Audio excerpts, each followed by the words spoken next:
एक छोटे से गांव के किनारे एक टूटी हुई झोपड़ी थी, जहां बाबा रहमत नाम के एक अंधे बुजुर्ग अपनी जवान बेटी ज़ैनब के साथ रहते थे। बाबा रहमत के पास दुनिया देखने के लिए आंखें तो नहीं थीं, लेकिन उनका दिल अल्लाह के नूर और भरोसे से भरा हुआ था। वे अक्सर अपनी बेटी से कहते, ज़ैनब, ये गरीबी सिर्फ एक इम्तिहान है, असली दौलत तो इंसान का ईमान है। ज़ैनब रोज सुबह सूरज निकलने से पहले उठती और नमाज पढ़कर गांव के अमीर घरों में काम करने निकल जाती।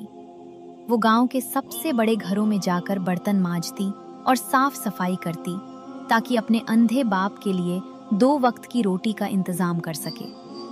गरीबी इतनी थी कि कई बार ज़ैनब खुद भूखी रह जाती और जो भी थोड़ा बहुत खाना मिलता वो चुपके से अपने अब्बा के सामने रख देती। गांव के अमीर लोग ज़ैनब को हिकारत की नज़रों से देखते थे। एक दिन एक अमीर औरत ने ताना मारते हुए कहा, ज़ैनब, तू इतनी इबादत करती है, फिर भी तेरे अल्लाह ने तुझे इतनी फकीरी क्यों दी? देख, हमारे पास सब कुछ है।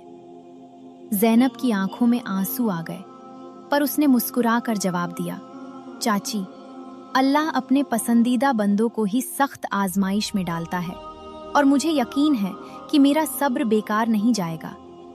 वक्त गुजरता गया, पर उनकी गरीबी कम नहीं हुई। एक सर्द रात, जब घर में आटे का एक दाना भी नहीं था, ज़ैनब ने वुज़ू किया और तहज्जुद की नमाज में रो रो कर दुआ मांगी। ऐ मेरे परवरदिगार, मुझे भूख बर्दाश्त है, पर मेरे बूढ़े और अंधे बाप की ये बेबसी अब मुझसे देखी नहीं जाती। उनके इलाज का कोई रास्ता बना दे। अगले ही दिन गांव की धूल भरी सड़क पर एक कीमती काफिला आकर रुका। उस काफिले में शहर का एक बहुत ही अमीर और नेक आदमी मौजूद था। उसे प्यास लगी तो वो इत्तेफाक से ज़ैनब की झोपड़ी के बाहर रुक गया। ज़ैनब ने बड़े अदब से उसे ठंडा पानी पिलाया। उस अमीर आदमी की नज़र जब झोपड़ी के कोने में बैठे बाबा रहमत पर पड़ी, तो वो उनकी सादगी और ज़ैनब की खिदमत देखकर बहुत मुतासिर हुआ।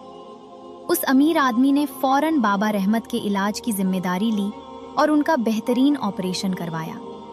कुछ ही दिनों में बाबा रहमत की आंखों की रोशनी वापस आ गई। ज़ैनब की सीरत और उसके सब्र को देखकर उस अमीर शख्स ने उसके निकाह का पैगाम भेजा और ज़ैनब की शादी उससे हो गई। बाबा रहमत ने अपनी आंखों से अपनी उस साबिर बेटी का चेहरा देखा, जिसने उनके लिए दर दर के बर्तन मांजे थे। गांव के वो लोग जो कल तक ताने मारते थे, आज उस घर की बरकत देखकर दंग थे।